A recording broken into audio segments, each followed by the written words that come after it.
When Clara Whitmore stepped off the stagecoach in 1867 Wyoming Territory as a mail-order bride, she never expected to be sent back the same day for the one secret she couldn't hide her 4-year-old son. Cast aside by the man who promised her a future, she found herself stranded in the frontier wilderness with nothing but $7 and a broken heart, until an unexpected encounter with a lonely rancher changed everything. But when her late husband's brother arrives with legal papers to claim her child, will the love she's finally found be strong enough to fight for the family she never dared dream possible? The stagecoach wheels hit another deep hole in the dirt road, and Clara Whitmore's stomach jumped up to her throat. Dust clouds swirled around the wooden coach like angry spirits as it bounced and shook across the empty land of Wyoming Territory in September 1867. "Mama, I'm scared," whispered 4-year-old Tommy, his small fingers gripping her worn blue dress. His dark hair stuck to his sweaty forehead, and his brown eyes looked too big for his thin face. Clara pulled him closer on the hard wooden seat. "Don't worry, sweet boy. We're almost there." But her own heart was beating like a scared rabbit's. She touched the letter, hidden in her small cloth bag. The paper felt soft from being read so many times. Mr. Jeremiah Hawthorne had written such kind words about wanting a wife to share his life in the frontier town of Clearwater Creek. What he didn't know was that Clara came with a secret. The other people in the stagecoach looked tired and dirty. An old man with a gray beard slept in the corner, snoring loudly. A woman in a fancy hat kept looking at Tommy with mean eyes, like he was something that didn't belong. Clara knew that look well. She'd seen it plenty of times back in Chicago. "How much longer?" Tommy asked, pressing his face against the small window. Outside, the land stretched on forever. Mountains rose up in the distance like giant sleeping animals. The grass moved in waves when the wind blew across it. "Soon, baby. Soon we'll have a real home." Clara remembered her tiny room back in the big city, the smell of smoke from the factories, the sound of machines running day and night. The other women at the cloth factory who whispered behind their hands when she walked by. A young widow with a child was not welcome anywhere. That's why she had answered Mr. Hawthorne's newspaper ad looking for a wife. That's why she had saved every penny for train tickets and stagecoach fare.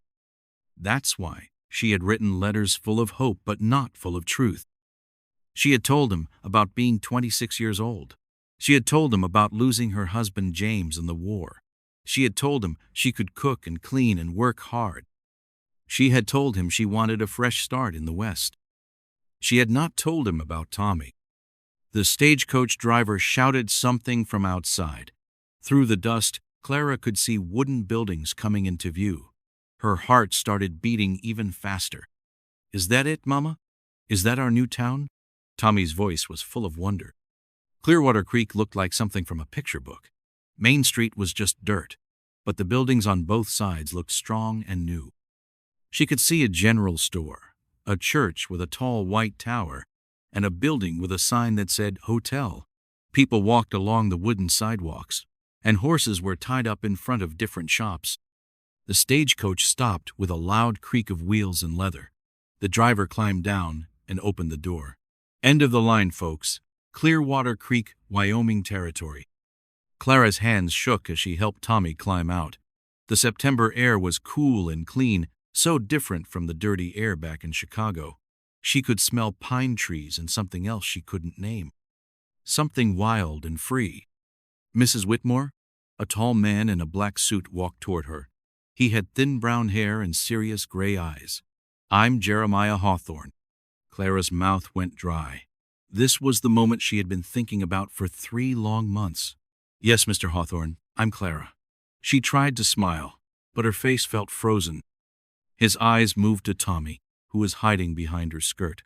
Clara saw something change in Mr. Hawthorne's face. His eyebrows came together and his mouth became a thin line. "And this is," his voice sounded different now, cold. "This is my son, Tommy." Clara put her hand on Tommy's shoulder. "Tommy, say hello to Mr. Hawthorne." Tommy peeked out and gave a small wave. "Hello, sir." Mr. Hawthorne didn't wave back. He stood very still, looking at Clara like she was a stranger. Around them, other people from the stagecoach were getting their bags and walking away. The woman in the fancy hat looked back at Clara with a knowing smile, like she had expected something bad to happen. "I think we need to talk," Mr. Hawthorne said quietly. "Please come with me." Clara picked up their one small bag and took Tommy's hand. As they walked down the dusty street, she noticed how people stopped what they were doing to stare at them. A woman sweeping her front steps paused with her broom in the air. Two men talking outside the general store turned to watch them pass. Tommy squeezed her hand tighter. "Mama, why is everyone looking at us?" Clara didn't have an answer. She just kept walking, following Mr. Hawthorne toward a neat white house at the end of the street. In the front yard, she could see flower boxes and a vegetable garden. Everything looked perfect and clean and ready for a new family. But she could tell from the way Mr. Hawthorne's shoulders were set and the way he wouldn't look at her that something was very wrong. As they reached the front gate, Clara wondered if she had made the biggest mistake of her life. What would happen to her and Tommy if Mr. Hawthorne didn't want them? They had no money to go back to Chicago. They had nowhere else to go. Tommy looked up at her with trusting eyes, and Clara's heart broke a little more. Mr. Hawthorne's front door slammed shut behind them, like the sound of a jail cell closing. Clara stood in the middle of his neat living room, holding Tommy's hand so tight she was probably hurting him. But she couldn't let go. The house was exactly what she had dreamed about. Clean wooden floors, pretty curtains on the windows, a stone fireplace that would keep them warm when winter came. A table set for 3 people, with real china plates and cloth napkins. Someone had even put wild flowers in a glass jar in the center. It was perfect. It was everything she had hoped for. And it was all falling apart. "Sit down," Mr. Hawthorne said, but his voice wasn't kind anymore. It was the voice of a man who had been tricked. Clara had heard that voice before, from her husband's family after James died, from the factory boss when he found out she had a child, from the landlord when she couldn't pay her rent on time. She sat on the edge of a wooden chair, pulling Tommy onto her lap. He was being very quiet, the way he got when grown-ups were angry. Mr. Hawthorne stood by the window, looking out at the street instead of at her. "You lied to me." "I never lied," Clara said, even though her voice was shaking. "I told you I was a widow. I told you about my husband dying in the war. I told you." "You told me half the truth." He turned around, and his gray eyes were as cold as winter ice. A man expects his wife to come to him free of complications. "My son is not a complication." Clara's voice got stronger when she talked about Tommy. "He's a good boy. He's smart and helpful. And he's another man's child." Mr.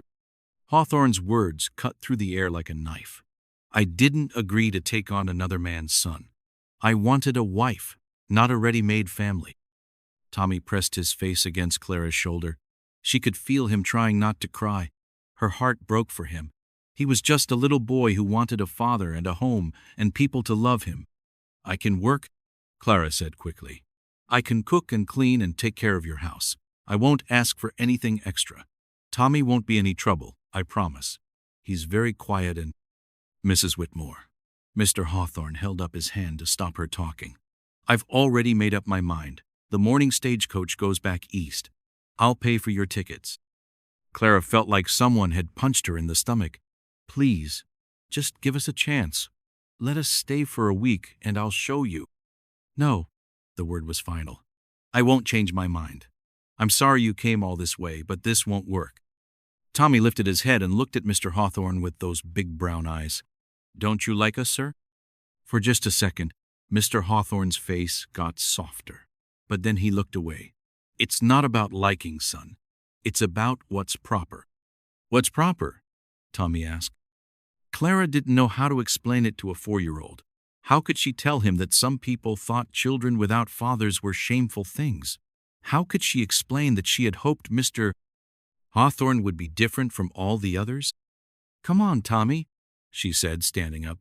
"We need to go." "But, Mama, I like this house. Can't we stay?" I promise I'll be good." Clara's eyes filled with tears. She had promised Tommy so many things. A new daddy who would love him, a house with a yard where he could play, a place where nobody would whisper mean things about them. "Where will we go?" she whispered to Mr. Hawthorne. He reached into his pocket and pulled out some money. "The hotel has rooms. The stage leaves at 8 in the morning. That should give you time to make arrangements." Clara looked at the money in his hand. It felt like he was paying her to disappear, to take her shameful secret and go back where she came from. "Keep your money," she said, lifting her chin up. "I'll find another way." Something flickered in Mr. Hawthorne's eyes. Surprise, maybe, or respect, but it didn't change anything. As Clara picked up their bag and took Tommy's hand, she heard voices outside. Through the window, she could see people walking by, talking and laughing. Normal families doing normal things. The kind of life she had dreamed about but would never have. "Mama?" Tommy looked up at her as they walked to the door. "Are we going home now?" Clara's throat felt tight. "I don't know where home is anymore, baby." As they stepped back onto the dusty street, Clara felt the eyes of the whole town watching them. News traveled fast in small places. By tomorrow, everyone would know that the mail-order bride had been sent away. They would know she was the kind of woman who brought shame instead of respectability. The sun was starting to set, painting the sky pink and orange. It was beautiful, but Clara couldn't enjoy it. All she could think about was what would happen next. They had a little money, but not enough to go back to Chicago, not enough to start over somewhere else. Tommy's small hand slipped into hers as they walked toward the hotel. "Don't cry, Mama. Maybe tomorrow will be better." Clara squeezed his hand and tried to smile. He was such a good boy. He deserved so much more than what she could give him. As they passed the general store, she heard the sound of thunder in the distance. Storm clouds were gathering over the mountains, dark and heavy with rain. Just like the storm gathering around their small, broken lives. Thunder crashed overhead like a giant's angry fist as Clara pressed her face against the general store's rain-streaked window. Outside, the dirt streets of Clearwater Creek had turned into rushing rivers of mud, and the wind howled like a wild animal trying to break free from its cage. "Mama, I'm scared," Tommy whispered, tugging on her soggy dress. Water still dripped from their clothes, creating small puddles on the wooden floor where they stood. Clara knelt down and pulled her son close, feeling his small body shake against hers. They'd been caught in the storm while walking from the boarding house to the train depot, and now they were trapped here until it passed. The store owner, a kind woman named Mrs. Patterson, had given them old flour sacks to dry off with, but Clara's heart felt colder than her wet skin. "The morning train to Cheyenne won't run in this weather, Mrs. Patterson called from behind the counter, where she was sorting through a box of canned goods. "Tracks get washed out something fierce when it storms like this." Clara's stomach dropped. They only had enough money for one night at the boarding house and train tickets back to Chicago. If they missed tomorrow's train, they'd be stuck here with no money and nowhere to go. The store's bell jingled as the door opened, letting in a gust of cold, wet air. A tall man stepped inside, shaking water from his coat like a dog after a bath. His boots made squelching sounds on the floor, and his hat dripped steadily as he took it off. "Afternoon, Mrs. Patterson," he said, his voice deep and gentle. "Storm caught me on my way back from town." "Samuel Garrett." Mrs. Patterson smiled warmly. "Haven't seen you in weeks. How's that ranch of yours holding up?" Clara watched the man called Samuel as he answered. He had kind eyes the color of summer sky, and hands that looked strong enough to wrestle a bear, but gentle enough to hold a baby bird. Something about him seemed familiar, though she was sure they'd never met. "Ranch is fine, ma'am. Lost some fence posts, but nothing that can't be fixed." Samuel's gaze moved to Clara and Tommy, and his expression softened. "You folks caught in the storm, too?" Before Clara could answer, Tommy stepped forward with the fearless curiosity of a 4-year-old. "My mama says we're going on a train, but the lady says trains don't work when it's stormy." Do you know about trains? Samuel crouched down to Tommy's level, a smile tugging at the corners of his mouth. I know a little about trains, son. And I know this storm will pass by morning. What's your name? Tommy Whitmore, the boy said proudly. This is my mama, Clara. We came here on a big bumpy wagon, but we're going back to Chicago because the man didn't want us. Clara felt her cheeks burn with shame. Even a 4-year-old could see the truth of their situation. She started to pull Tommy back, but Samuel's eyes met hers with something that looked like understanding rather than pity. I heard about what happened with Jeremiah Hawthorne, Samuel said quietly, standing up slowly. Word travels fast in a small town. Too fast, Clara whispered, wrapping her arms around herself. She felt exposed, like everyone in town knew her business and was talking about the woman who'd been sent away like a broken piece of furniture. Samuel nodded toward the window, where lightning split the sky in bright, jagged lines. This storm reminds me of the one that hit my ranch 3 years ago. Thought it would destroy everything I'd built. But sometimes storms clear the air, make room for new things to grow. Mrs. Patterson looked up from her work, watching the conversation with interest. Clara noticed other people in the store were listening too. A couple looking at fabric, an old man choosing tobacco, a young woman holding a baby. In a town this small, everyone probably knew everyone else's business. Are you a farmer? Tommy asked Samuel, still fascinated by this new person who actually talked to him instead of around him. I raise cattle, Samuel explained. Have a spread about 15 miles north of here, near Cross Creek. It's beautiful country, mountains all around, grass that waves in the wind like a green ocean. Clara found herself listening despite her plan to keep quiet. There was something in Samuel's voice when he talked about his land that made her think of how her mother used to talk about her flower garden back in Ohio. Do you have a family? Tommy asked, with the direct honesty that only children possess. Samuel's smile faltered for just a moment, so quickly Clara almost missed it. No, son, it's just me and the cattle now. Mrs. Patterson cleared her throat gently. Samuel's wife passed away a few years back. He's been working that ranch all by himself since then. An uncomfortable silence fell over the group. Clara felt sorry for bringing up painful memories, but Samuel seemed to shake off the sadness like water from his coat. Tell you what, young Tommy, Samuel said, reaching into his pocket.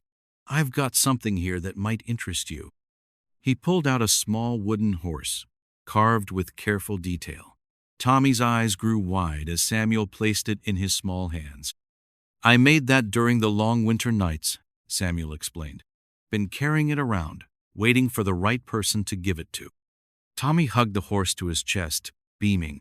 Thank you, Mama. Look, it's the most beautiful horse in the whole world. Clara felt tears prick her eyes at her son's joy. It had been so long since anyone had been kind to Tommy, had seen him as more than an inconvenience or burden. That's very generous of you, Mr. Garrett, she said softly. But we can't accept such a gift. We're leaving tomorrow. Where will you go? Samuel asked, and Clara heard genuine concern in his voice. Back to Chicago. I have worked there. The words tasted like ash in her mouth. She thought of the dark factory where she'd worked 16-hour days, the tiny room she'd shared with Tommy, the constant worry about having enough food. Samuel studied her face carefully. What kind of work? Sewing. In a clothing factory. Clara lifted her chin, trying to sound proud instead of defeated. It's honest work. I'm sure it is, Samuel said gently. But it's hard work too, isn't it? Hard on a woman trying to raise a child alone.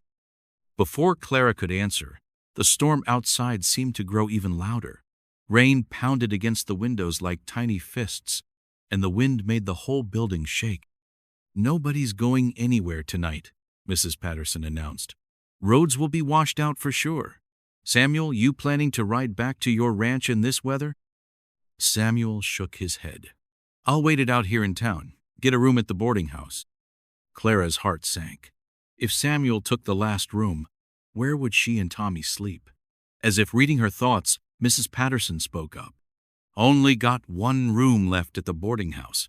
Storm brought in more travelers than expected. Clara felt panic rise in her chest. They couldn't sleep outside in this weather, and they didn't have money for anywhere else to go.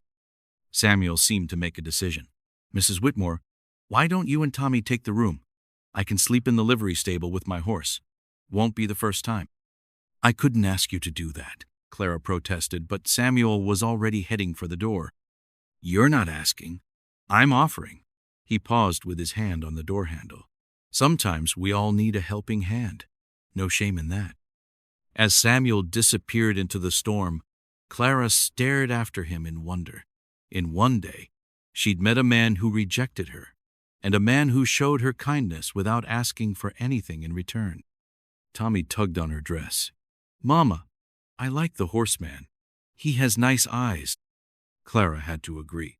Samuel Garrett did have nice eyes, but more than that, he had something Clara had almost forgotten existed: a good heart. The morning sun painted the mountains gold and purple as Clara stood on the boarding house porch, watching Samuel load supplies into his wagon. The storm had passed like a bad dream, leaving the air clean and fresh, but Clara's troubles remained as heavy as storm clouds. "You sure about going back to Chicago?" Samuel asked, not looking up from arranging sacks of grain. His question made Clara's heart skip like a stone on water. Tommy sat on the porch steps, playing with his wooden horse and chattering to it in the way children do when they create whole worlds in their imagination. "His name is Thunder," he announced to anyone who would listen. "He's the fastest horse in the West, and he can jump over mountains." Clara smiled despite her worries. Tommy had slept better last night than he had in weeks, clutching that wooden horse like it was made of gold. Samuel's simple kindness had given her son something precious: hope. "I don't have much choice," Clara answered Samuel's question. "A woman with a child can't just wander around looking for work. At least in Chicago, I know what to expect." Samuel straightened up and fixed her with those steady blue eyes. "What if I told you there might be another choice?" Clara's breath caught in her throat. "What do you mean?" Before Samuel could answer, Tommy jumped up from the steps, his face bright with excitement. "Mama, can we go see Mr. Samuel's ranch, please? I want to see if he has real horses, like Thunder." "Tommy, Mr. Garrett has work to do. We can't just—" "Actually," Samuel interrupted, a smile playing at the corners of his mouth, "I could use some help today. Been putting off cleaning my house for too long, and there's mending that needs doing. My wife used to handle those things, but I'm not much good with a needle and thread." Clara felt her cheeks grow warm. "Mr. Garrett, I appreciate your kindness, but I can't accept charity." "Who said anything about charity?" Samuel's eyes sparkled with something that might have been mischief. "I'm talking about honest work for honest pay. 1 day's work, 1 day's wages, fair and square." The offer hung in the air between them like morning mist. Clara's practical mind said to refuse getting attached to this place, and this man would only make leaving harder. But another part of her, a part she'd kept buried for so long, whispered that maybe, just maybe, this was the answer to a prayer she'd been afraid to pray. "Please, Mama?" Tommy's voice was full of hope. "I promise I'll be good. I'll help too." Clara looked at her son's eager face, then at Samuel's patient expression. These 2 males, one small and one grown, were offering her something she'd almost forgotten existed: a day without fear, a day of simple work and honest company. "All right," she said finally, "one day." The wagon ride to Cross Creek Ranch took them through country that made Clara's breath catch in her throat. Rolling hills covered in grass that moved like ocean waves stretched as far as she could see, interrupted by groves of trees whose leaves were just starting to turn autumn colors. Mountains rose in the distance like sleeping giants, their peaks touched with early snow that sparkled in the morning sun. "It's like a picture book," Tommy whispered, his eyes wide with wonder. Samuel laughed, a sound as warm as summer sunshine. "Wait until you see the creek. Water's so clear you can count the pebbles on the bottom." As they rode, Samuel told them stories about the land, how it had once belonged to the buffalo and the tribes who followed them, how the first settlers had struggled to build lives in this beautiful but harsh country, how the railroad had changed everything. My father came here in 1855, Samuel said, guiding the horses around a bend in the road. Brought my mother and me in a wagon not much bigger than this one.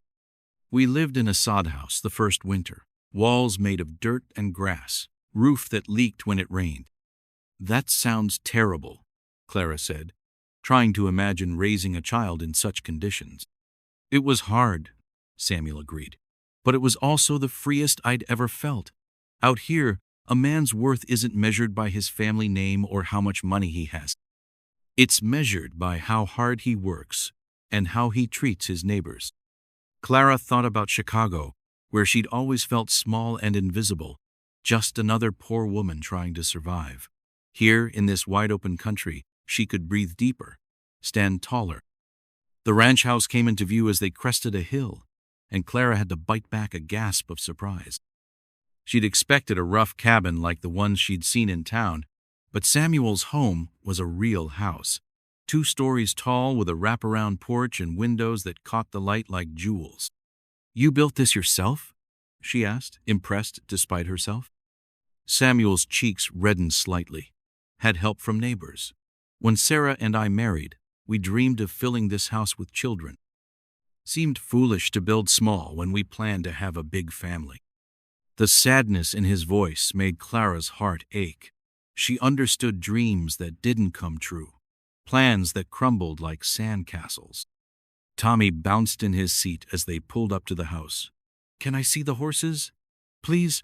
I promise I won't scare them." "Course you can, son," Samuel said, lifting Tommy down from the wagon. "But first, let's show your mama around the house." The inside of the house took Clara's breath away.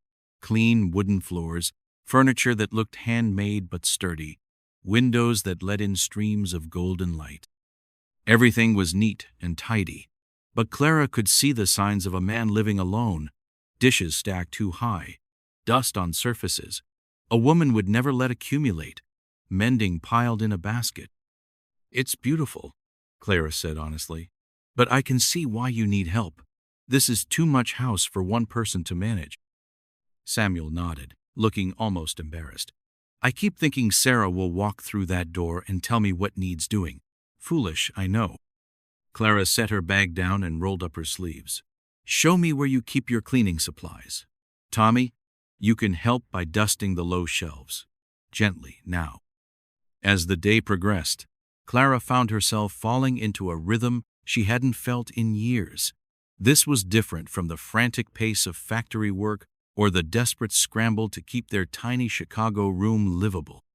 This felt like making a home. Tommy followed Samuel around like a devoted puppy, asking a million questions about ranch life. Samuel answered each one with patience, teaching Tommy to feed the chickens, showing him how to brush the horses, explaining the difference between a bull and a steer. "He's good with children," Clara observed to herself, watching through the kitchen window as Samuel lifted Tommy onto a gentle mare's back. By afternoon, the house gleamed like a jewel. Clara had swept and scrubbed, mended torn clothing, even baked bread from supplies she found in Samuel's well-stocked pantry. The smell of fresh bread filled the house, making it feel lived in and loved. "I can't remember the last time this place felt like a home," Samuel said quietly, coming up behind Clara as she finished the last of the dishes. Clara turned to find him standing closer than she'd expected, close enough to see the gold flecks in his blue eyes, close enough to smell the outdoors scent of his skin. For a moment, neither of them moved, and Clara felt something spark between them like lightning before a storm. Then Tommy's voice broke the spell. "Mama, come see. Mr. Samuel says I can name the new calf." Clara stepped back, her cheeks burning. "I should get Tommy. It's getting late." But Samuel caught her arm gently. "Clara, wait. I meant what I said about needing help. This place is too big, too lonely for one man. I could use a housekeeper, someone to cook and clean and make this feel like a home again." Clara's heart pounded like a drum. "Samuel, I can't. People would talk, and Tommy needs a safe place to grow up, room to run and play, and you need work that won't kill you with exhaustion. Samuel's voice was earnest, almost pleading. I'm not asking for anything improper. There's a small cabin out back where you and Tommy could live. You'd have your privacy, your independence, but you wouldn't be alone. The offer was tempting, more tempting than Clara wanted to admit, but accepting would mean staying, putting down roots, risking her heart in a way she'd sworn never to do again. I need time to think, she whispered. Samuel nodded, understanding. Take all the time you need, but know this. You and Tommy would be welcome here for as long as you wanted to stay. As they rode back to town in the golden light of evening, Tommy chattering excitedly about his day, Clara felt something shift inside her chest. For the first time since her husband died, she could imagine a future that didn't involve just surviving from day to day. But futures were fragile things, easily broken. Could she trust her heart to this kind man and his beautiful ranch? Could she risk Tommy's happiness on the hope that maybe, just maybe, they'd found their place in the world? The answer, Clara realized as they reached town, scared her more than the storm had, because deep in her heart, she already knew what she wanted to choose. The sound of Tommy's scream cut through the morning air like a knife through butter. Clara dropped the wooden spoon she was holding and ran faster than she ever had in her life. Her heart pounded so hard she could hear it in her ears as she rushed toward the creek where Tommy had been playing. She found him sitting on a rock, tears streaming down his face, holding his scraped knee. Blood trickled down his leg, but he was alive and breathing. Clara felt her whole body shake with relief. I fell off the big rock, Tommy sobbed. It hurt so bad, Mama. Samuel appeared beside them, having heard the cry from the barn. Without saying a word, he scooped Tommy up in his strong arms. Let's get you fixed up, little man. Back at the cabin, Clara watched Samuel clean Tommy's wound with gentle hands. The way he spoke to her son, soft and kind, made something warm spread through her chest. This wasn't the harsh voice she remembered from her first husband. This was different. This was better. You're brave as any cowboy I know, Samuel told Tommy as he wrapped the cut with clean cloth. This will heal up good as new. Tommy's eyes grew wide. Really? Will I have a scar like yours? He pointed to the thin white line on Samuel's hand. Samuel chuckled. Maybe. Scars tell stories about the adventures we've had. Later that afternoon, Clara found herself learning something new again. Today, it was how to milk the cow. Her hands shook as she tried to copy what Samuel showed her. The cow seemed as big as a house, and Clara felt small and foolish. I can't do it, she said, frustrated. Back in Chicago, milk came from the store. Everything takes practice, Samuel said patiently. You've learned so much already. It was true. In just 3 weeks, Clara had learned to cook over a wood stove, tend a vegetable garden, and even help with the horses. Each new skill made her feel stronger, more capable. She wasn't the same woman who had stepped off that stagecoach feeling lost and broken. That evening, as they sat around the dinner table, Tommy announced something that made Clara's breath catch in her throat. I don't want to leave here ever, he said, chewing his cornbread. This is the best place in the whole world. Samuel's eyes met Clara's across the table. Something passed between them. Understanding, hope, maybe even love. Clara felt her cheeks grow warm. What if we didn't have to leave? Samuel asked quietly.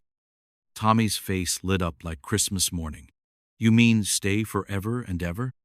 I mean, Samuel said, looking directly at Clara. What if this became our real home? The question hung in the air like morning mist. Clara's heart started beating fast again, but this time it wasn't from fear. It was from something much more dangerous, the possibility of happiness. Over the next few days, Clara noticed how Samuel watched her and Tommy. Not in a scary way, but like someone who was afraid to hope for something good. She saw him carving a new toy horse for Tommy when he thought no one was looking. She saw him fixing the loose step on the cabin porch without being asked. She saw him leaving wildflowers on the kitchen table each morning. Most importantly, she saw how he never tried to replace Tommy's father in the boy's heart. Instead, he was becoming something new, a protector, a teacher, a friend. One morning, while Tommy played with his toy soldiers on the porch, Samuel approached Clara as she hung laundry on the line. "I have something to tell you," he said, his voice nervous. "About my wife. About why I really ask you to stay." Clara's hand stilled on the wet shirt she was hanging. "You don't have to tell me anything." "I want to," Samuel insisted. "She died giving birth to our son. The baby died too. I blamed myself for 3 years. Thought if I'd been a better husband, maybe." Clara turned to face him fully. The pain in his eyes was raw and real. "When I saw you and Tommy at the store, I saw what I'd lost, but I also saw what I might find again. Not a copy of what I had before, but something new, something better." The honesty in his voice made Clara's eyes fill with tears. Not sad tears, but the kind that come when something inside your heart starts to heal. "I've been thinking," she said softly, "about what you asked, about staying forever." Samuel stepped closer, and, "I think," Clara said, her voice growing stronger, "I think Tommy and I have been looking for home our whole lives. Maybe we found it." Before Samuel could respond, Tommy's voice rang out from the porch. "Mama, someone's coming up the road."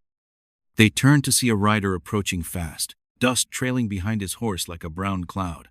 Clara felt a chill run down her spine. Good news rarely traveled at such speed. The rider pulled up in front of their cabin, breathing hard. "Mrs. Whitmore, I have a telegram for you from Chicago." Clara's hands trembled as she took the yellow paper. Even before she opened it, she knew their peaceful days were about to end. The telegram felt like fire in Clara's hands as she read the words that would change everything. "Arriving. Next week to collect Thomas. Legal papers prepared. Edward Whitmore." Her legs nearly gave out beneath her. Samuel caught her arm, steadying her as the world seemed to tilt sideways. Tommy continued playing on the porch, unaware that his uncle was coming to steal him away. "Who's Edward Whitmore?" Samuel asked, reading over her shoulder. "My late husband's brother," Clara whispered. "He never wanted anything to do with Tommy before. Why now?" The telegram rider cleared his throat. "There's more, ma'am. The man who sent this paid me extra to tell you something. He said to tell you that he knows about your situation here. Said it proves you're not fit to raise the boy." After the rider left, Clara sank into a chair at the kitchen table. Her whole body shook like a leaf in a storm. Samuel knelt beside her, his strong hands covering her trembling ones. "Tell me about him," Samuel said gently. Clara took a shuddering breath. "Edward owns 3 factories in Chicago. He's rich, important. Everyone respects him." She paused, her voice growing bitter. "He's also cruel. When my husband died, Edward made it clear that Tommy and I were burdens he didn't want to carry. Then why does he want Tommy now?" "I don't know," Clara admitted. "Maybe because he can't have children of his own. Maybe because he wants to control something. Edward always needs to be in charge." Tommy wandered into the kitchen, sensing the heavy mood. "Mama, why do you look scared?" Clara tried to smile, but it felt crooked on her face. "Just thinking about some old problems, sweetheart." But Tommy was smart for his age. "Is someone going to make us leave here?" The question hit Clara like a punch to the stomach. How could she explain to a 4-year-old that his uncle might take him away from the only happiness he'd ever known? "Not if I can help it," Samuel said firmly. But Clara heard the worry in his voice too. That night, after Tommy fell asleep, Samuel and Clara sat on the porch talking in low voices. The stars above seemed dimmer somehow, as if they were hiding from the trouble coming their way. "What does the law say?" Samuel asked. "Can he really take Tommy?" Clara nodded miserably. "Edward is family. He has money to hire lawyers. I'm just a woman living." She gestured around them. "Living in sin, as he'll surely tell the judge." "We're not living in sin," Samuel said hotly. "You're my housekeeper. It's all proper." "Is it?" Clara asked. "Samuel, we both know this has become more than a job. The way we look at each other, the way we've become a family. Edward will use that against us." Samuel was quiet for a long moment. "Then we'll fight him. We'll get our own lawyer." "With what money?" Clara asked practically. "You're a good man, Samuel, but you're not rich. Edward could buy and sell this whole ranch 10 times over." The truth hung between them like a heavy curtain. They both knew that love and good intentions might not be enough to win against money and power. The next few days passed in a blur of worry and preparation. Samuel rode to town to speak with a local lawyer, but came back with bad news. The lawyer was young and inexperienced, no match for the legal team Edward would surely bring. Meanwhile, Clara tried to act normal around Tommy, but the boy sensed something was wrong. He became clingy, following her everywhere, asking repeatedly if they were going to stay at the ranch forever. "Of course we are," Clara lied, hating herself for the deception. 3 days before Edward was due to arrive, Clara made a decision that tore her heart in two. She found Samuel in the barn, grooming his horse with mechanical movements that showed how upset he was. "I have to go back with him," she said without preamble. Samuel's hand stilled on the brush. "What?" "If I fight Edward and lose, he'll take Tommy anyway. But if I go willingly, if I agree to return to Chicago, maybe I can convince him to let me keep my son." Samuel turned to face her, his eyes blazing. "You can't be serious." "It's the only way," Clara insisted, though the words tasted like poison in her mouth. "I won't risk losing Tommy completely." "And what about us?" Samuel asked, his voice rough with emotion. "What about what we've built here?" Clara felt tears start to fall. "There is no us if I don't have my son." Samuel crossed the barn in 3 long strides and grabbed her hands. "Marry me," he said urgently. "Right now, today. If you're my wife, you'll have legal protection. Edward can't force a married woman to do anything without her husband's consent." Clara's heart leaped at the suggestion, but reality crashed down just as quickly. "Samuel, you don't understand what you're offering. Edward won't just take Tommy. He'll destroy you too.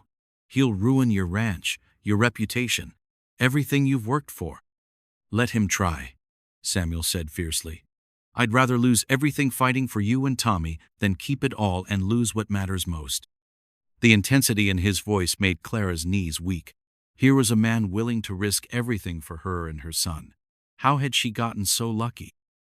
But luck, Clara had learned, was a fickle thing, and Edward Whitmore was no ordinary opponent. As if summoned by her dark thoughts, the sound of horses' hooves echoed across the valley. Clara looked out the barn door and saw dust clouds approaching not one rider, but several. "He's early," she whispered, fear making her voice small. Samuel stepped in front of her protectively. "Whatever happens, Clara, I want you to know these past weeks have been the happiest of my life." Clara wanted to tell him she felt the same way, wanted to say all the things she'd been too scared to admit, but it was too late. Edward Whitmore was here, and their time had run out. The riders pulled up in front of the cabin, and Clara got her first look at her brother-in-law in over a year. He looked exactly the same, tall, thin, dressed in expensive clothes that made everyone around him look poor by comparison. His cold eyes swept over the ranch with obvious disdain. "Clara," he said, dismounting his horse with practiced ease, "I see you've fallen even further than I imagined." Beside him, a younger man in a dark suit pulled out a folder of papers. The lawyer, Clara realized with growing dread, Edward had come prepared for a fight. Tommy appeared at the cabin door, curious about the visitors. When he saw Edward, his small face grew wary. Even at 4 years old, he remembered his uncle's coldness. "Hello, Thomas," Edward said, his voice gentler than Clara had ever heard it. "I've come to take you home." "This is my home," Tommy said with surprising firmness, moving to stand beside Samuel. Edward's face darkened at the boy's defiance. "We'll see about that." As the sun began to set over the Wyoming mountains, Clara realized that the battle for her son's future was about to begin, and she wasn't sure she was strong enough to win. "Get away from that window!" Samuel's sharp command cut through the morning quiet like a blade. Clara jerked back from the glass, her heart hammering as she spotted the dust cloud rising from the distant road. 3 riders approached fast, their horses lathered with sweat. "Who are they?" Tommy whispered, pressing close to his mother's side. Samuel grabbed his rifle from above the door, checking the bullets with quick, practiced movements. "Don't know yet. But folks don't ride that hard unless they're running from something or chasing it." Clara's hands shook as she pulled Tommy behind the heavy wooden table. The letter from Edward lay crumpled on the floor, where she'd dropped it after reading the terrible news again. Her brother-in-law would arrive within days, bringing lawyers and legal papers that could tear Tommy away forever. The riders thundered past without stopping, heading toward town. Samuel lowered his weapon, but his shoulders stayed tight with worry.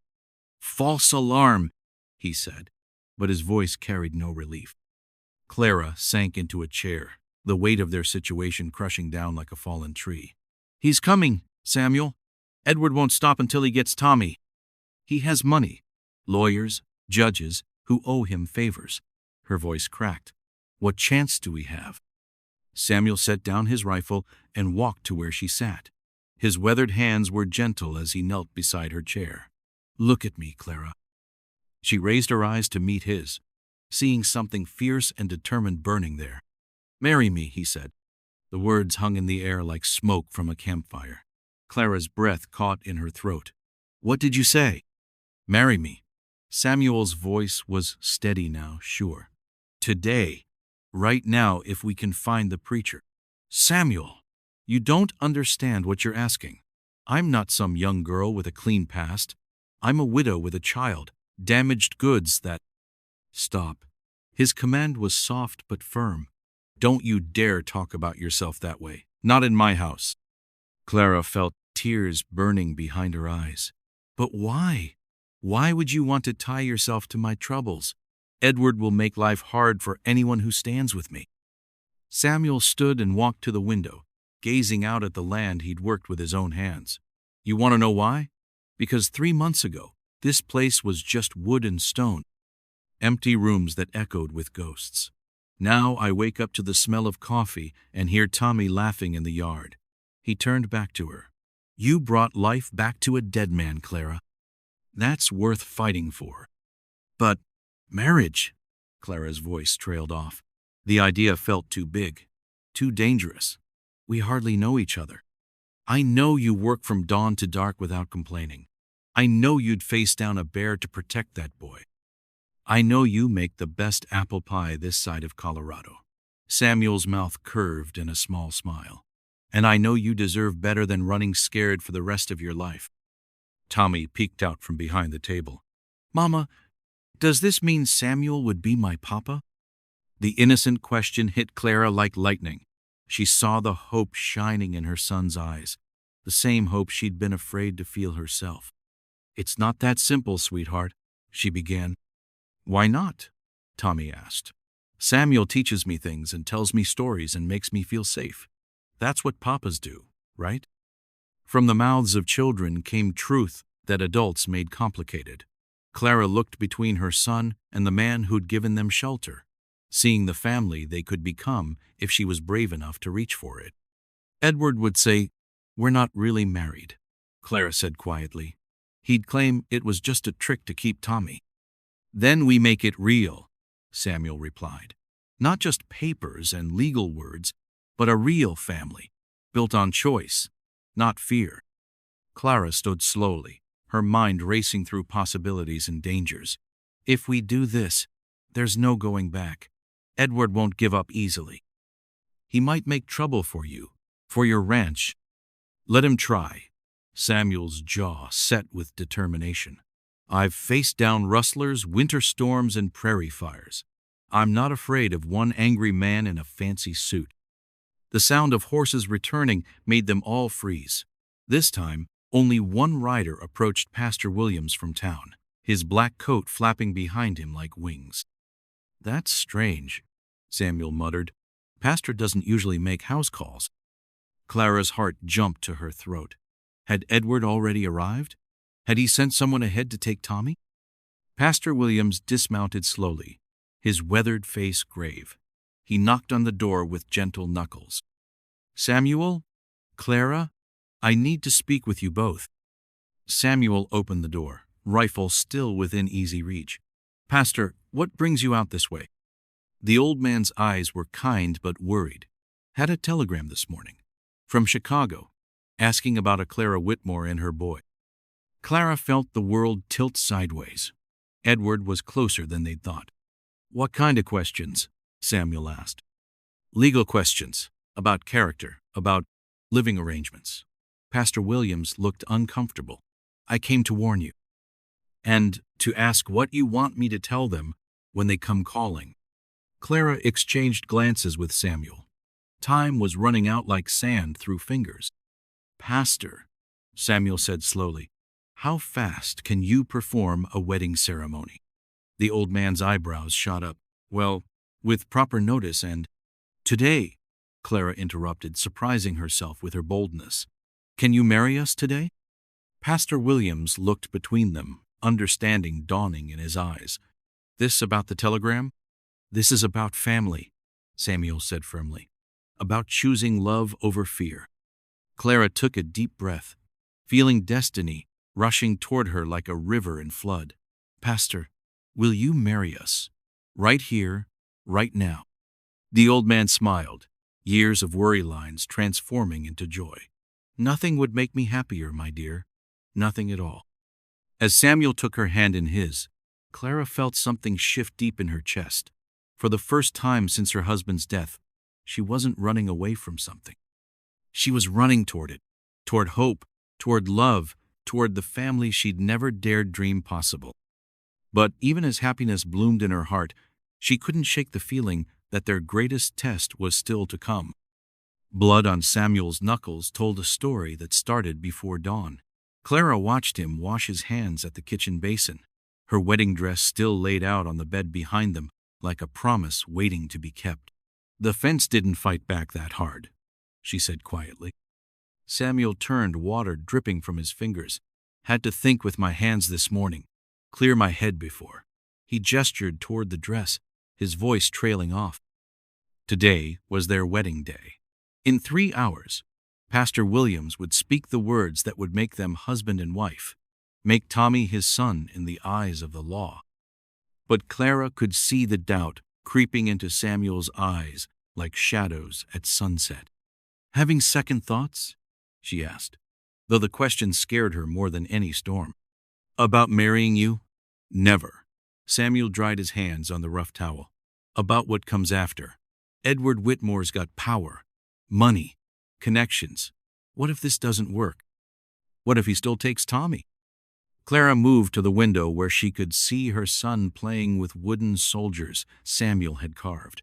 Tommy made explosion sounds as he acted out battles, lost in the simple joy of childhood.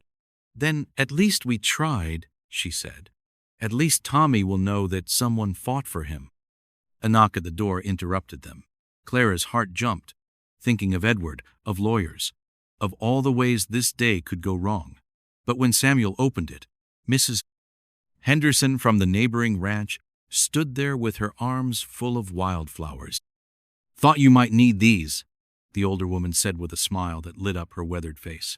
"Every bride deserves flowers on her wedding day." Behind her came more neighbors, the Johnsons with a freshly baked cake, the Millers carrying extra chairs, old Pete from the general store with a bottle of his private whiskey. Word had spread through their small community like fire through dry grass. "We're here to witness," Pete announced, "and to make sure you two do this proper." Clara felt tears stinging her eyes. These people barely knew her, yet they'd come to celebrate her happiness. After years of feeling like an outsider, she was surrounded by the warmth of belonging. "I'll help you get ready," Mrs. Henderson said, taking Clara's arm. "The men can handle the setup outside." In the bedroom, Mrs. Henderson helped Clara into her wedding dress, a simple blue gown she'd sewn from fabric Samuel had quietly bought in town. It wasn't fancy, but it was hers. made with hope and careful stitches. "You're glowing, dear," Mrs. Henderson said, as she fastened the buttons. "Samuel's a lucky man." "I'm the lucky one," Clara replied, meaning every word. Through the window, she could see Samuel directing the men as they set up chairs and tables. He'd changed into his best shirt and pants, his hair slicked back with water. Tommy helped by running messages between the groups, his face bright with excitement. "That boy's taken a real shine to Samuel," Mrs. Henderson observed. "Calls him Papa when he thinks nobody's listening." Clara's heart swelled. Samuel's been more of a father to him in 3 months than anyone. "And Samuel, how's he taken to fatherhood?" Clara thought of the wooden toys appearing in Tommy's room, the patient way Samuel taught him to ride, the gentle bedtime stories, like he was born to it. Mrs. Henderson pinned a small bouquet of wildflowers to Clara's dress. "Then why do you look scared, child?" The question caught Clara off guard. She looked at herself in the small mirror, seeing fear mixed with hope in her own eyes. "Because it matters too much," she whispered. "Because if this doesn't work, if Edward still takes Tommy, then you'll face it together," Mrs. Henderson said firmly. "That's what marriage is, facing the storms as a team instead of alone." A commotion outside made them both look toward the window. A buggy was approaching fast, dust flying from its wheels. Clara's blood turned to ice as she recognized the driver. "Edward," she breathed. Mrs. Henderson peered over her shoulder. "That the brother-in-law causing trouble?" Clara nodded, unable to speak. Edward had arrived early, before the ceremony, before she had Samuel's legal protection. "Well then," Mrs. Henderson said with steel in her voice, "we better hurry this wedding along." They rushed outside where Samuel was already walking toward the approaching buggy, his stride purposeful and dangerous. The neighbors gathered behind him like a wall of support. Edward Whitmore climbed down from his buggy, his expensive suit and polished boots, marking him as an outsider in this frontier community. He looked around with disgust at the simple preparations, his lip curling with disdain. "Clara," he called out, ignoring Samuel completely. "I've come to take Tommy home where he belongs." "This is his home," Clara replied, moving to stand beside Samuel. Her wedding dress felt like armor, giving her courage. Edward's eyes narrowed as he took in her appearance. "Playing dress-up won't change anything. The boy comes with me today." "Over my dead body," Samuel said quietly, but his words carried across the yard like thunder. "And who exactly are you?" Edward demanded. "I'm the man about to become Tommy's father," Samuel replied, "and Clara's husband." Edward laughed, the sound harsh and ugly. "A frontier wedding? That means nothing in a real court of law." Pastor William stepped forward, his Bible in his hands. "It means everything in God's eyes and the territory's legal system, which is all that matters here." "We'll see about that," Edward snarled. "I have legal papers." "Which will be worthless once they're married," Pete interrupted, spitting tobacco juice dangerously close to Edward's polished boots. Edward's face grew red with anger. He looked around at the circle of determined faces, seeming to realize for the first time that he was outnumbered and far from his own territory. "This isn't over," he said to Clara. "I'll be back with real lawyers, real authority." "Then you'll find a real family waiting," Samuel replied.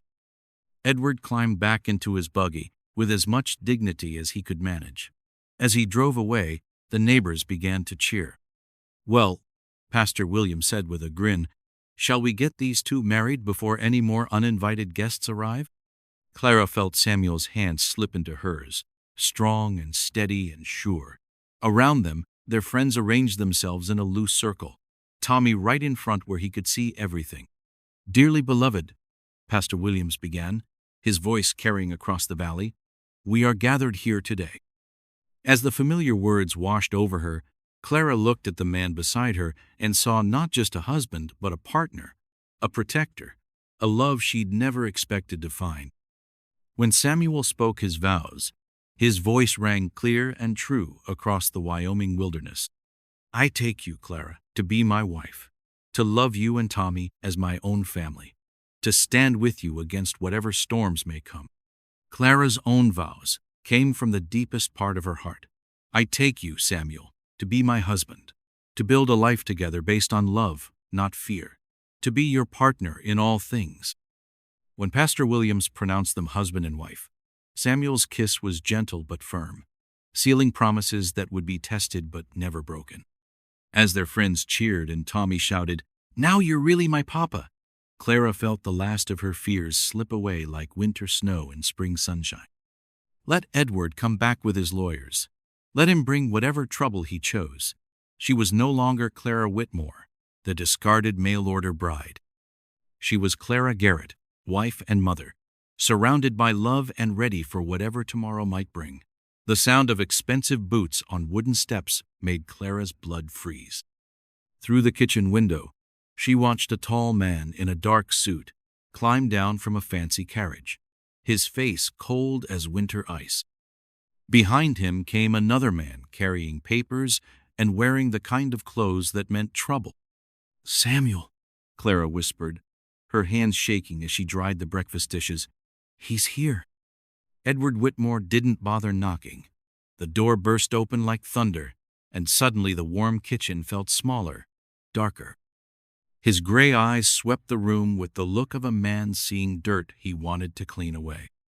"Well, well," Edward said, his voice smooth as snake oil.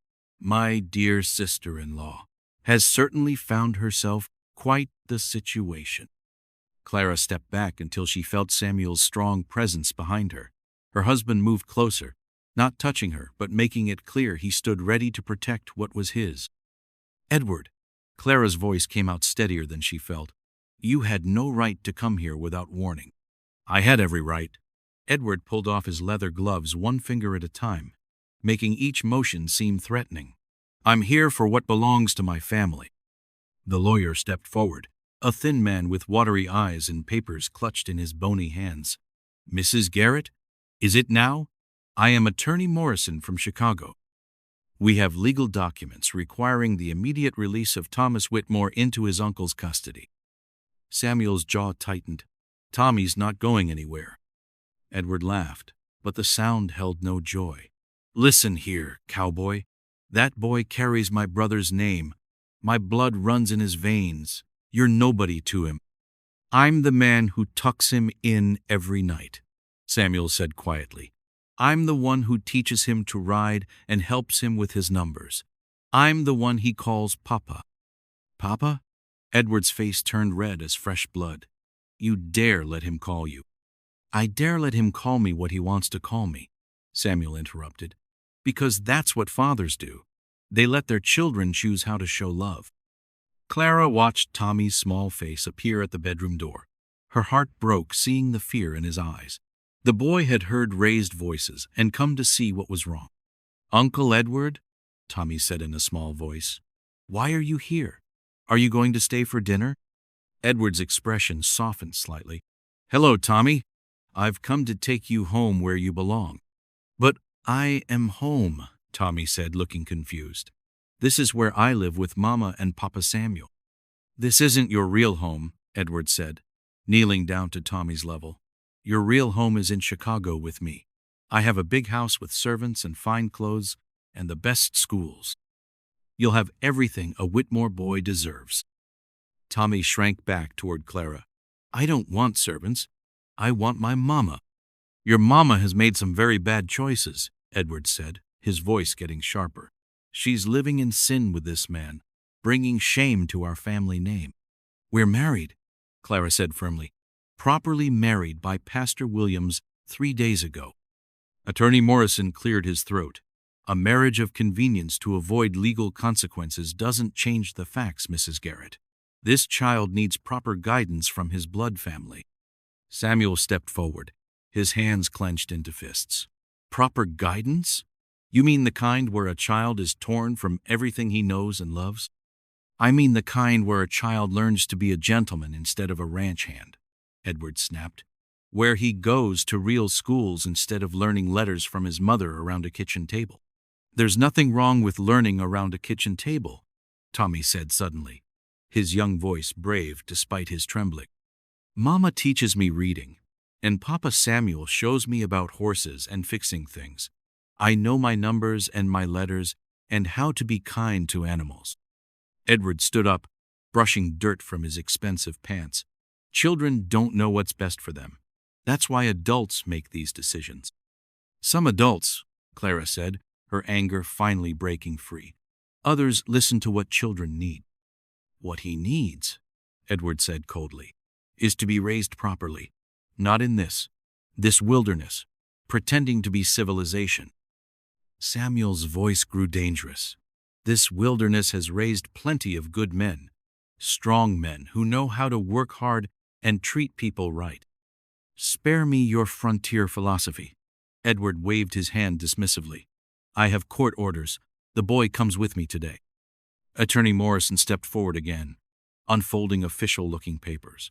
These documents grant temporary custody to Mr. Whitmore pending a formal hearing. You must comply immediately or face arrest. Clara felt the world spinning around her. You can't just take him. He's my son. He's a Whitmore, Edward said. And Whitmores don't live like savages. We're not savages, Tommy said, his small voice getting stronger. We're a family. Edward knelt down again, his voice becoming falsely sweet. Tommy, you'll like Chicago. There are museums and parks and other boys from good families. You'll learn to be a proper gentleman. I don't want to be a gentleman if it means leaving my family, Tommy said, moving to stand between Clara and Samuel. This isn't your real family, Edward insisted. This man isn't your father. He's just some cowboy your mother found. He's my papa, Tommy said stubbornly. He carved me a horse and taught me to whistle and reads me stories about brave knights. Edward's patience finally snapped. Enough of this nonsense. Morrison, explain the legal situation. The lawyer cleared his throat nervously. The court has ruled that given Mrs. Garrett's circumstances, living unmarried with a man, then hastily marrying to avoid consequences, the child's moral welfare is in question. We weren't living unmarried, Clara protested. I was his housekeeper. I had my own cabin. With no chaperone, Morrison continued, in isolated conditions. The judge felt this showed poor moral judgment. Samuel's fists clenched tighter. Poor moral judgment? Clara works harder than any 10 men I know. She's the finest woman in this territory. Nevertheless, Morrison said, the court has concerns about the boy's upbringing in such an environment. What environment? Samuel demanded. One where he's loved and protected and taught right from wrong? One where his mother's reputation is questionable, Edward said bluntly. Where he's exposed to rough men and rougher conditions. Clara's temper finally exploded. Rough men? Samuel is gentler and kinder than any man I've ever known. He's more of a gentleman than you'll ever be. Watch your tongue, Edward warned. You're speaking to your betters. My betters? Clara laughed bitterly.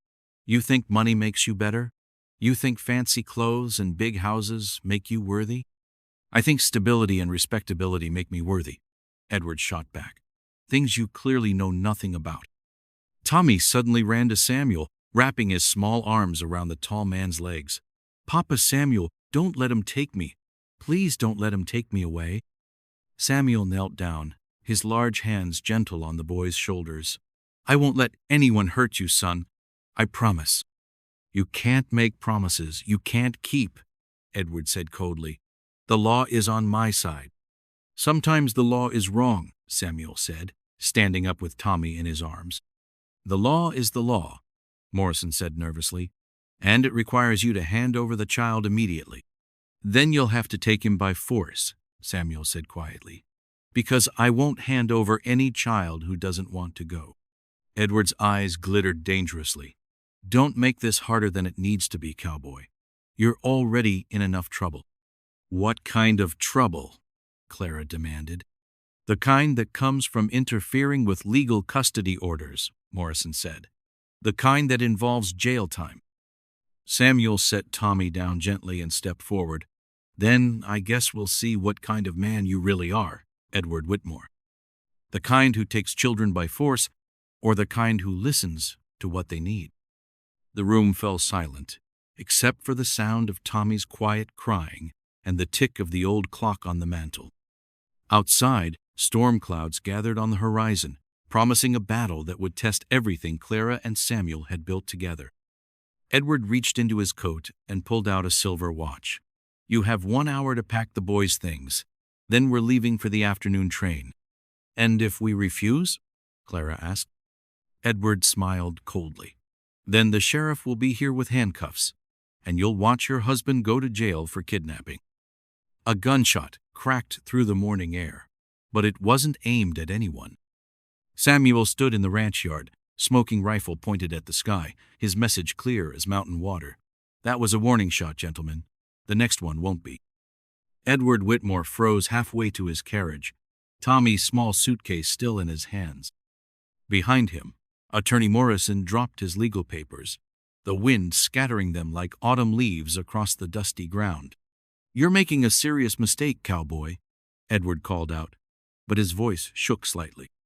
"The only mistake I'm making," Samuel said, lowering his rifle but keeping it ready, "is letting you frighten my family." Clara stepped onto the porch, her heart pounding like a drum. She'd never seen Samuel angry before, never seen him use his size and strength as a weapon. But watching him stand between her son and danger made her feel safer than she'd ever felt in her life. "Papa Samuel!" Tommy broke free from Edward's grip and ran across the yard, his small legs pumping as fast as they could carry him. Samuel caught the boy in one arm, never taking his eyes off Edward. "It's all right, son. Nobody's taking you anywhere you don't want to go." "This is kidnapping," Morrison squeaked, gathering his scattered papers. "We have the law on our side." "Do you?" A new voice cut through the tension like a blade.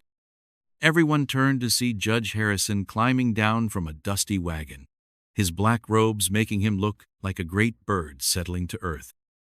Behind him came Sheriff Mills and Pastor Williams, their faces grim with purpose. "Your Honor," Morrison stammered, "we weren't expecting." "No, I imagine you weren't." Judge Harrison walked slowly toward the group, his eagle eyes taking in every detail. "Sheriff Mills received some interesting information about your court order, Mr. Morrison." Edward's face went pale as fresh snow. "What kind of information?" "The kind that suggests this order was obtained through false statements," the judge said calmly. "The kind that makes me very angry indeed." Clara felt her knees go weak. "False statements?" Sheriff Mills stepped forward, his hand resting on his gun. "Seems Mr. Whitmore told the Chicago court that you were living in unsuitable conditions. Told them you were unmarried and cohabiting with multiple men." "Multiple men?" Samuel's voice was deadly quiet. "That's not true," Clara gasped. "I was Samuel's housekeeper, nothing more, until we married." "I know that," Judge Harrison said kindly. "Pastor Williams confirmed your employment arrangement and your proper marriage. He also confirmed that you've been attending church regularly and that Tommy is well cared for and happy." Edward's lawyer started backing toward the carriage. "Your Honor, there may have been some misunderstandings in the original petition." "Misunderstandings?" Judge Harrison's voice rose like thunder. "You call lying to a court about a child's welfare a misunderstanding?" Tommy clung to Samuel's shirt, his small voice piping up. "Are they going to take me away, Papa?" "Not if I have anything to say about it," Judge Harrison said, kneeling down to Tommy's level. "Tell me, son, are you happy here?" "Yes, sir," Tommy said solemnly. "Mama teaches me letters and numbers, and Papa Samuel shows me about ranching and being kind to animals. We go to church on Sundays and help our neighbors when they need it." "And do you want to go live in Chicago with your uncle?" Tommy's grip on Samuel tightened. "No, sir. I want to stay with my family. This is my home." Judge Harrison stood up, his face stern as granite. "Mr. Whitmore, your custody petition is hereby dismissed. Furthermore, I'm ordering an investigation into how you obtained that fraudulent court order." Edward's face turned red with rage. "You can't do this. I'm his blood family. I have rights." "You had rights," Judge Harrison corrected. "You lost them when you lied to a court and tried to steal a child from his loving home." This isn't over, Edward snarled, pointing a finger at Clara. I'll find another way. Sheriff Mills stepped between them. Actually, it is over. If you try to contact this family again, you'll be arrested for harassment. If you set foot on this ranch again, you'll be arrested for trespassing. Are we clear? Edward's mouth opened and closed like a fish out of water. Finally, he spun on his heel and stalked toward his carriage, his lawyer scrambling after him like a frightened rabbit. Wait, Clara called out suddenly. Everyone turned to look at her. Edward paused with one foot on the carriage step, his expression hopeful. Clara walked slowly across the yard, Tommy's hand in hers, Samuel close behind. When she reached Edward, she looked him straight in the eye. I loved your brother, she said quietly. He was a good man who died too young, but Tommy isn't him, and I'm not the scared girl you remember from his funeral. Edward's face softened slightly. Clara, I just thought— You thought what was best for you, Clara interrupted, not what was best for Tommy. A real uncle would want his nephew to be happy, even if that happiness was somewhere else. She reached into her apron pocket and pulled out a small photograph. This is Tommy's father. He deserves to know about the man whose name he carries. But he also deserves to choose his own path, make his own family. Edward took the photograph with shaking hands. He has my brother's eyes. Yes, Clara said gently, and his father's kind heart. Don't destroy that with bitterness. For a moment, Edward's hard mask slipped, showing the grieving brother underneath. I miss him, he whispered. So do I, Clara replied. But Tommy isn't him. Tommy is himself, and he's exactly where he belongs. Edward looked at Tommy for a long moment, then knelt down slowly. Tommy, I'm sorry I frightened you. I thought I was doing what was right. Tommy studied his uncle's face with the serious expression of a child who understood more than adults gave him credit for. It's okay, Uncle Edward. Mama says sometimes grown-ups make mistakes too. We do indeed, Edward said softly. He reached into his coat and pulled out a small wooden toy train. This was your father's when he was your age. I'd like you to have it. Tommy took the train carefully, running his small fingers over the smooth wood. Thank you. I'll take good care of it. Edward stood up slowly, looking older than his years. Be happy, Tommy. Be happy and be good. As the carriage rolled away in a cloud of dust, Clara felt a weight lift from her shoulders that she'd carried for years. Not just the fear of losing Tommy, but the shame of believing she wasn't worthy of happiness. It's really over? She asked Judge Harrison. It's really over, he confirmed. That boy has a good home here. Anyone can see that. That evening, the three of them sat on the porch, watching the sunset paint the mountains gold and purple. Tommy played with his new train, making quiet chugging sounds as it traveled along the porch railing. Tell me the story again, Tommy said, settling between Clara and Samuel, about how you and Mama found each other. Samuel smiled, his arm around Clara's shoulders. Well, it was a dark and stormy night. That's not how it starts, Tommy giggled. It starts with Mama being brave. You're right, Samuel said, his eyes meeting Clara's over Tommy's head. It starts with a very brave woman who refused to give up, even when the world told her she wasn't wanted.